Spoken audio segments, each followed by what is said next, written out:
গুরুচরণ বাবা একটু শুনতে এদিকে। হ্যাঁ জেঠিমা, আমি আসছি। তুমি কিছু বলবে আমাকে? হ্যাঁ বাবা, তোর সাথে কিছু কথা ছিল আমার।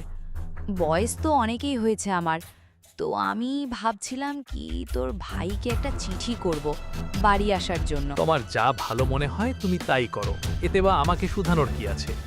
না মানে তুইও তো আমার একটা ছেলে, তাই আর কি তোকেও শুধালাম। আচ্ছা ঠিক আছে, তুমি চিঠি করে দিও, আমি একটু বাইরে গেলাম, বন্ধুদের সাথে একটু বসে আড্ডা দিব। এ বলে সে বাড়ি থেকে বেরিয়ে গেল মনে দুঃখ নিয়ে। মনে মনে ভাববেই আর যাচ্ছে, ভাই আসলে তো আমাকে জমির ভাগ দিতে হবে, কিন্তু আমি তো সেটা চাই না। আমি প্রয়োজনে আমি একাই নেব, আমি ভাইকে ভাগ দিতে চাই না। যা করেও আমাকে একটু ব্যবস্থা করতে হবে।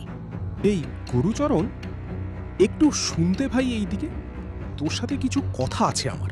হ্যাঁ, কি বলছিস বল, আমার আবার একটু কাজ আছে ওটাই। না তেমন কিছু না, শুনলাম তোর জ্যাঠার ছেলে বাড়িতে আসছে বলে। হ্যাঁ রে ভাই, তো ঠিকই শুনেছিস, আমার যেটা ছেলে বাড়িতে আসছে, জেঠিমা তাকে চিঠি পাঠাবো বললেন। বলিস কি? তাহলে তো তোর জমির অংশ কমে যাবে। জমির অংশ তো আমি কমতি দেব না, যা করি হোক আমি ব্যবস্থা করবই। আমার কাছে তোর জন্য একটা বুদ্ধি আছে, সেই বুদ্ধিতে কাজ করলে তোর জমের অংশ কমবে না, থাকবে না। তুই তোর জেঠিমাকে মেরে ফেল, আর তোর ভাই আসলে বলবি হার্ট অ্যাটাক করে মারা গেছে। মতো তো এরকম একটা বুদ্ধি এসেছে বুঝলি, কিন্তু কিছুক্ষণ ভাবি আমি, তারপরে ডিসাইড নেব কি করব। তা তো থাক বুঝলি, আমি বাড়ি যাই, বাড়িতে অনেক কাজ আছে।